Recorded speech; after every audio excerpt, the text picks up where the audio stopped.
கர்த்தருக்கு ஸ்தோத்திரம். இந்த நாள் தேன் துளி நிகழ்ச்சியிலே உங்களை நான் மீண்டும் சந்திப்பதில் அதிக மகிழ்ச்சி அடைகிறேன்.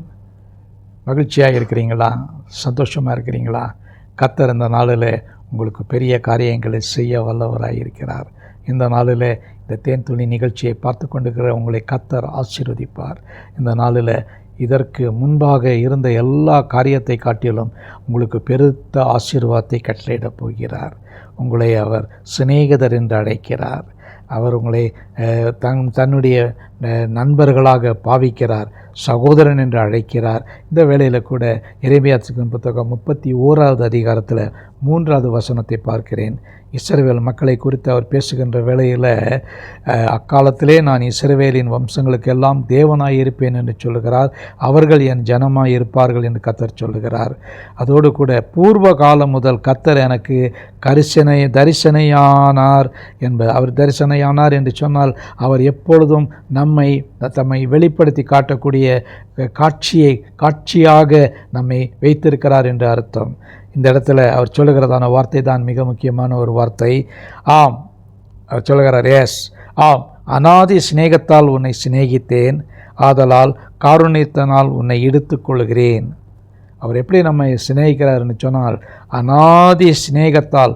இந்த சிநேகம் என்பதே ஒரு தொடக்கத்தில் அநாதியாய் என்றென்றைக்கு இருக்கிறது.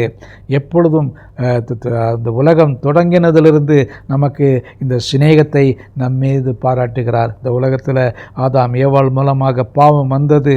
அந்த பாவத்தில் மனுஷகுமாரனும் மனிதன் விழுந்தான்.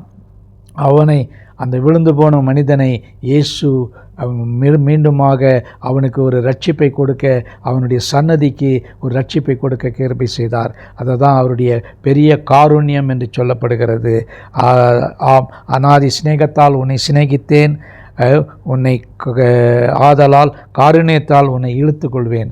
அவர் நம்மை காருண்யம் என்கிறதான ஒரு பெரிய காரியத்தினால, காருண்யத்தில் பார்த்தீங்கன்னாக்கா அன்பு இருக்கிறது, நேசம் இருக்கிறது, பாசம் இருக்கிறது, அவருடைய தயவு இருக்கிறது. இவைகள் எல்லாம் சேர்ந்த வார்த்தை தான் காருண்யம். அந்த காருண்யத்தினாலே அவர் நம்மை இழுத்து கொள்ளுகிறார்.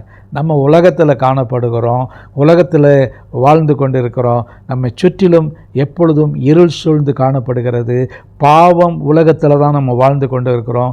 அனுதினமும் நம்முடைய பாவ கரைகள், அந்த அழுக்குகள் நம்மை அந்த உலகத்துக்குள்ளே கடந்து செல்லும் பொழுது சுற்றி நம்மை அப்படியாக உடலிலே காணப்படுகிறது.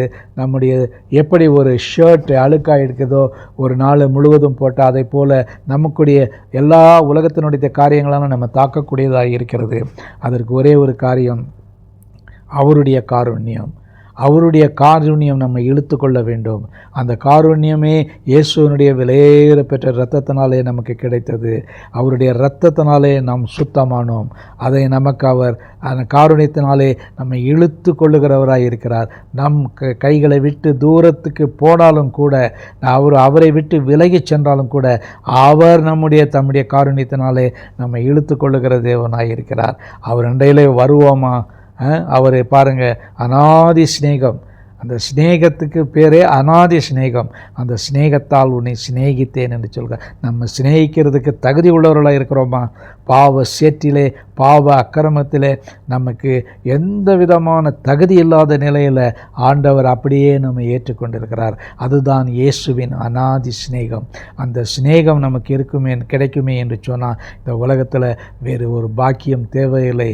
சொத்து வேண்டாம், எந்த விதமான ஆஸ்திகள் வேண்டாம், அந்தஸ்து வேண்டாம், எதுவுமே வேண்டாம். அவருடைய சிநேகம் நமக்கு இருந்தால் போதும். அநாதி சிநேகமும் அவருடைய காருண்யம் மட்டுமே நம்மை உலகத்தில் வழி நடத்தக்கூடியதாக இருக்கிறது. கர்த்தரை நோக்கி பார்ப்போமா? நல்ல ஆண்டவரே, நன்றியோடு துதிக்கிறேன், ஸ்தோத்திரிக்கிறேன். உம்முடைய அநாதி சிநேகத்துக்காக ஸ்தோத்திரம், உம்முடைய காருண்யத்துக்காக ஸ்தோத்திரம். எங்களை இழுத்துக்கொள்ளும் ஐயா. எங்களை பக்கத்தில் இழுத்துக்கொண்டு எங்களை வழி நடத்த வேண்டுமா ஜெபிக்கிறோம். இந்த நாளை எங்களுக்கு ஆசீர்வதித்து தர வேண்டுமா ஜெபிக்கிறோம். மீட்பர் இயேசுவின் நாமத்தில் ஜெபிக்கிறேன் நல்ல பிதாவே, ஆமேன், ஆமேன். கர்த்தர் உங்களை ஆசீர்வதிப்பாராக. இந்த காருண்யம் உங்களை இழுத்து கொட்டட்டும்.